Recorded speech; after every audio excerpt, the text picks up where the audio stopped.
துதிக்கும் போது அந்த கடினமான கற்கள் கொண்ட அந்த பெரிய மதில் சுவர்கள் இடிந்து விழுவதை நாம் பார்க்கிறோம்.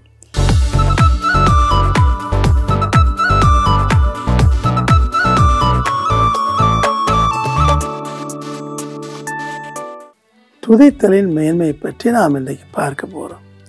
6:20 பெரிய எரிகோ மதில்கள் சூழ்ந்திருக்கிறது.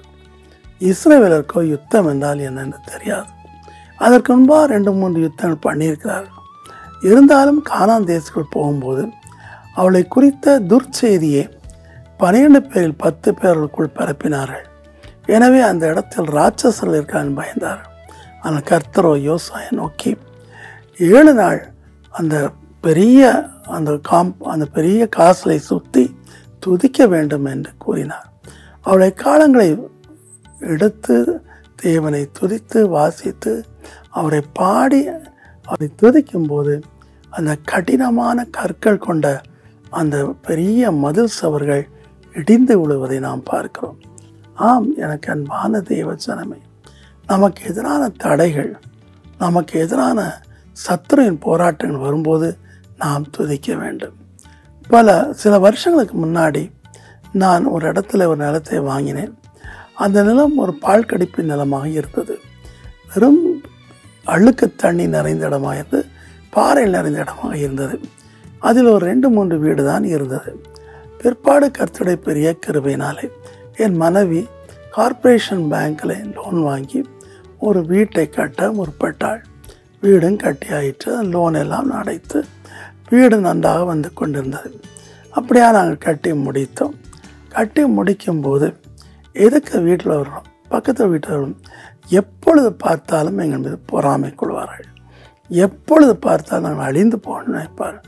செய்வ நிற்பார்கள், கோழி குஞ்சு வெட்டி வைப்பார்கள், முட்டத்தோடு வைப்பார்கள், பூசணிக்காய் வைப்பார்கள், அங்கே கயிறுகள் வைப்பார்கள், என்னென்னவோ செய்து பார்ப்பார்கள். முடிவில் ஒரு நாள் காலையில் அந்த பக்கத்து வீட்டுக்காரி ஒரு வயசான லேடி எங்கள் இல்லத்தை பார்த்து நாசமாக போ என்று கத்துவாள். இது ஒவ்வொரு நாளும் நடப்பது. ஆனால் நாம் லேட்டாக தூங்குறப்படினாலே இவ்வளோ அதிகாலையில் சேர நமக்கு தெரியாது. ஒரு நாள் நான் மீட்டிங் முடித்து விட்டு வருகிறேன் காலையில். அப்பொழுது இவள் செய்கையை நான் பார்த்தேன். ஒன்றும் நான் அவளிடத்தில் பேசவில்லை, எதிர்க்கவில்லை, சண்டை போடவில்லை. நேராக மேலே மாடிக்கு ஏறி கர்த்தாவே உமக்கு ஸ்தோத்திரம், அல்லேலூயா என்று சொன்னேன். அடுத்த நாள் நடந்தன அந்த எதுக்க வீட்டுக்காரி வைத்த எல்லா செய்வனும் ஒன்றுமில்லாமல் போய்விட்டது. அவள் படுத்த படுக்கையானால் அவள் கணவரும் இறந்து போனார்கள். இதே போல தான் நம்முடைய வாழ்க்கையில் ஏராளமான தடைகள் வருகிறது. மிக புகழ்பெற்ற ஒரு அருமையான பெசிலிக்கா என்கிற நன் ஒரு பெரிய நன்கொடை ஏற்படுத்தினாள். அதில் கட்டடங்களை கட்டி வசித்தாள். ஆனால் அந்த இடத்தில் தண்ணீர் இல்லை. கர்த்தருடைய வாக்கின்படி அந்த இடத்தை சுற்றிலும் ஒரு ஒரு ஏரி போல தோண்டி விட்டாள். பல ஆளுங்களை அவள் வெட்டி அவள் காத்திருந்தாள். தண்ணீர் வரவில்லை. அந்த மேயர் அவளை சத்தம் போட்டு, உன்னை யார் இப்படியாக உன் இடத்தை சுற்றிலும் ஒரு குளம் போல தோண்ட சொன்னது? நான் புல்டோசரை வைத்து எல்லாவற்றையும் முடிவிடுன்னு சொன்னான். அந்த டைமில் அந்த அருமையான தாய் திகில் அடைந்தாள். என்ன செய்வன்னு தெரியவில்லை. முடிவிலே அவனுடைய வாக்கின்படி தான் தோண்டி அந்த ஆழமான குளத்தின் கீழே 7-8 பேரை வரிசையாக வைத்து துதிக்க ஆரம்பித்தாள். அவள் துதிக்கும் போது மேயர் அந்த பக்கத்தில் அதை மண் வைத்து மூடணும் காத்திருக்கிறாள். ஆனால் இந்த அருமையான நன் துதிக்கும் போது அந்த பெரிய குளம், எத்தனையோ பரலாங்க நீளமுள்ள குளம், அப்படியே தண்ணீரால் நிரம்பினது. மேயர் ஆச்சரியப்பட்டார்.